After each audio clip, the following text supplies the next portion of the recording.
sa kalupaan, pinasok ang Gaza. Nasa tatlong direksyon umaatake ang puwersa ng Israel laban sa Hamas. Israel Defense Force, hinati sa dalawa ang Gaza. Iran, hanggang sa ngayon wala pa ring tulong na ibinibigay sa Hamas. Ito ay dahil na rin siguro sa matinding puwersang inilagay ng Amerika sa gitnang silangan. Iran, nanawagan na lang sa United Nations na patigilin ang opensiba ng Israel. Alyansang BRICS, mahina pala. Saudi Arabia, Defense Minister, nasa Amerika na, muling pinagtibay ang pakikipag-alyansa sa Amerika. Dito napatunayan na pagdating sa depensa, Amerika pa rin ang number one. Good news, Japan at Pilipinas natapos nang i-install ang pinakabagong air defense system nito sa bansa. Grabe, dalawang B-1B bomber ng Amerika lumipad mula sa United Kingdom at lumapag sa bansang Turkey. Napakalapit lang ng Turkey sa Syria, Lebanon, Iraq at maging sa Iran. Isa sa mga rason kung gaano kabilis umaksyon ang puwersa ni Uncle Sam.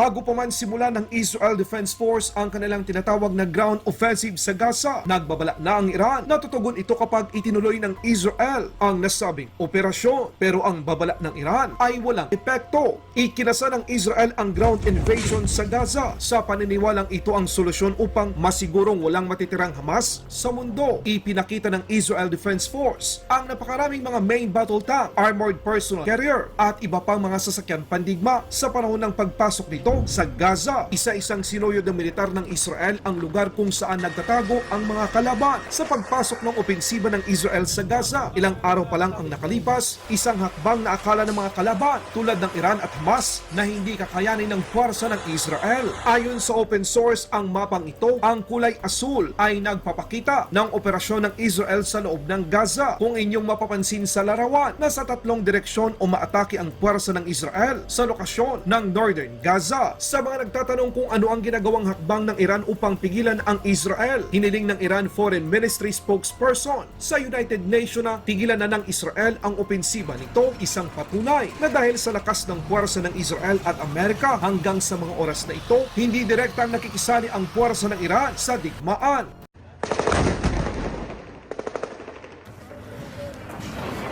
Kung sa medlalapan?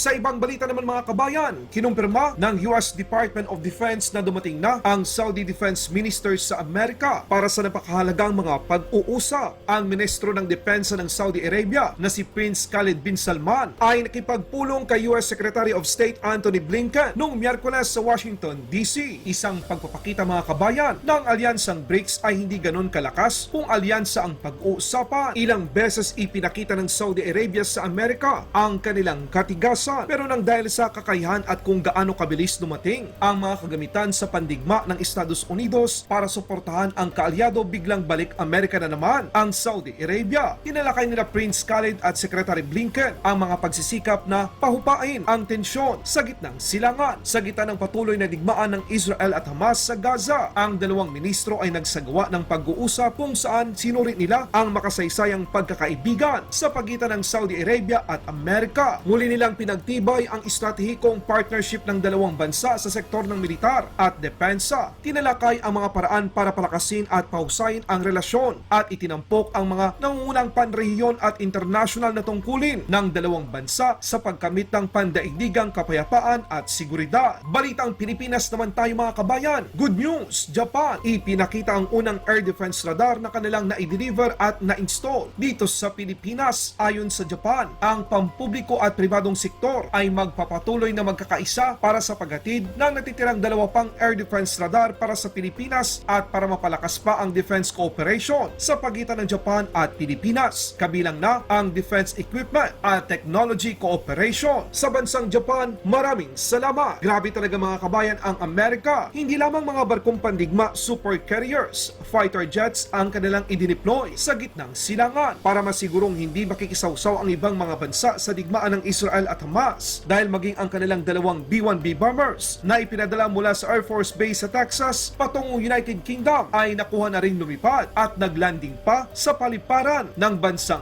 Turkey. Matapos nitong maglanding at mag-refuel sa Turkey, lumipad ito at nagipagsanay sa Turkish Air Force. Kung makikita nyo sa mapa mga kabayan, napakalapit lang ng Turkey sa bansang Israel, Syria, Iraq, Iran, Jordan at sa iba pang bansa sa gitnang silangan. Isa sa mga rason kung bakit di makaporma ang mga kaalyado ng Hamas. Aktual na video, panoorin!